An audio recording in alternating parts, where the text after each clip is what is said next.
sa inyong mga ulo, dampunin ang isa ng Diyos. Kabay na patuloy sa ating ang Diyos na magagawa sa tanan, kag sa napatawan ng ating mga sala, higit kaniya, padulong sa kabuhi na wala siyang katapusan. Amen.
Ang pagbasa sa ikalawang sulat ni San Pablo, Apostol sa lugar ng Kapatid. Nakahibalong kita ang maguba ang atong lugar ng Pagkakulian. Na isa katulad lang, may balay kita gikan sa Diyos. Isa ini kabalay na wala mahimong sa mga kamot sang tao at wala isip katapusan sa kalamihan. Gani, nagasalig kita perme. Nakahibalong kita sa pagkagabuyo kita sa luwas, malayo kita sa Ginoo. Nagakabuhi kita paagi sa pagtungo at hindi paagi sa pananawan. Gani, nagasalit kita pagbuyan pa kita magpalayo sa lawas at pagbuyo sa Ginoo.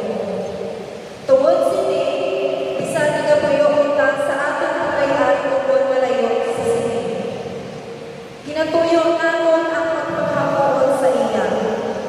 Kita dapat makatulaw sa pamanan ng Kristo. Agod ang tagsa-tagsa makabaton sila mailo sa iya. Sunod sa iya na himong sa pangyarang na siya sa lawas. Bisan maayo pa kung malayo ang tulong sa Diyos. Kabay na magmauswagon ang mga mahilumahon sa imo. Kabay na may paginahin sa sulod sa imong mga pader. May kapaturan sa sulod sa imong mga tore sa bahay. Tungod sa akong mga paryente kag mga abyan, magasiling ako, ang pagidait ng nyara sa imo. Tungod sa balay sa Ginoo, aton Dios, magapangamuyo ako para sa imo sa kayuhan sa bahay.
ang danan,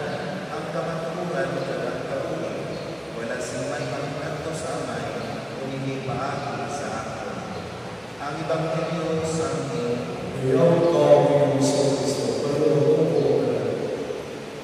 Mga utusan ni Kristo, ang atong unang nagbabasa, nagapahalong sa aton ng kabuhi naton dili sa kalibutan, hindi magalingay, may katapusan.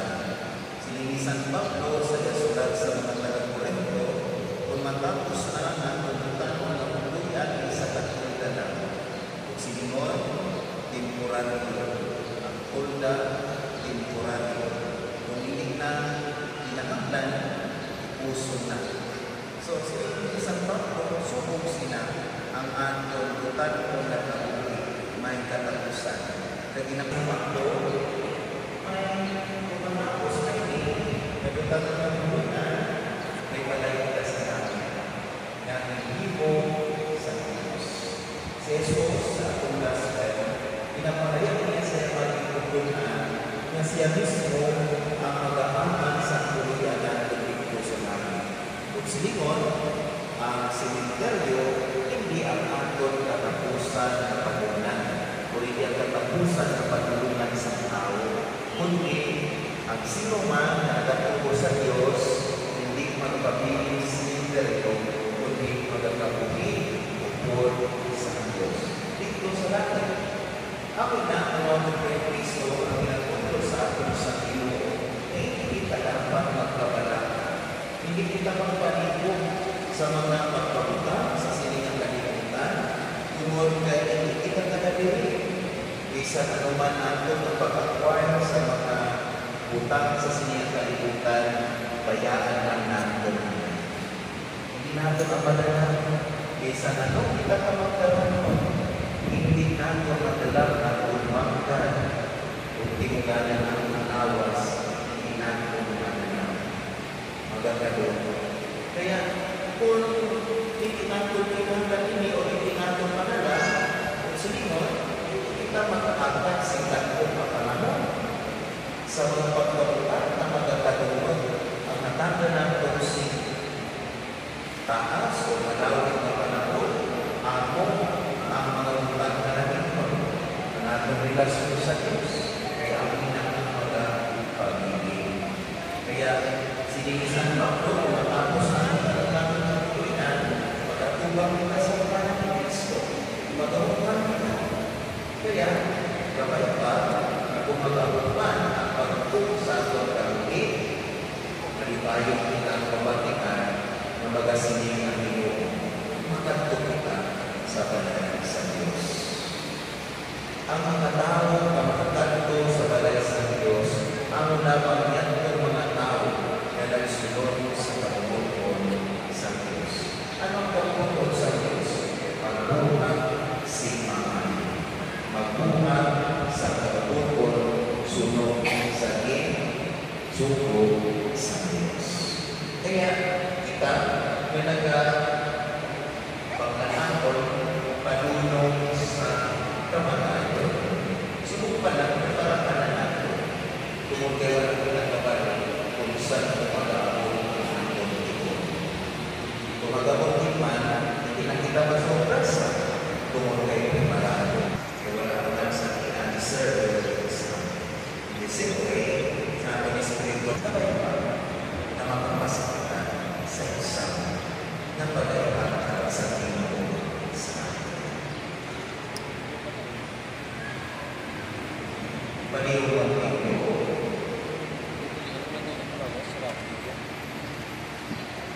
Ang Diyos, Amay na makagagaw, nagbanaw kay Kristo ganyan na ikan sa mga pinatay. Sa dato kapag-ako, mga tuyong kita sa iya, na ialwason ang tanan ng mga pagluto na nagkakaroon kapag-patay na. Sa kada pagluto ang ating isata, kung Ginoo pamatili ang ahong pagkamuyo.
O Diyos, ang mga palasinan ng kabakot, nagpapangating daw sila umabot sa kalawang sa libong katalunan.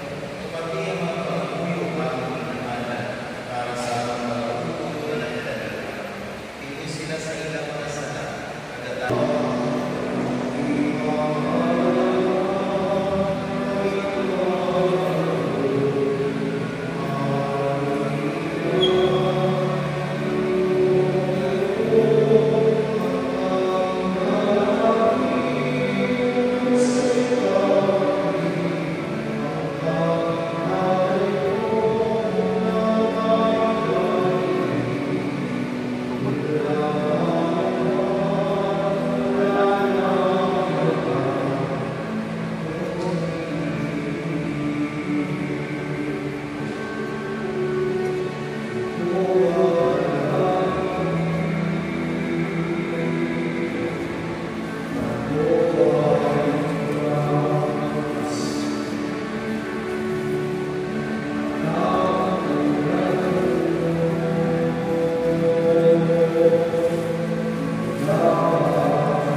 lagi kang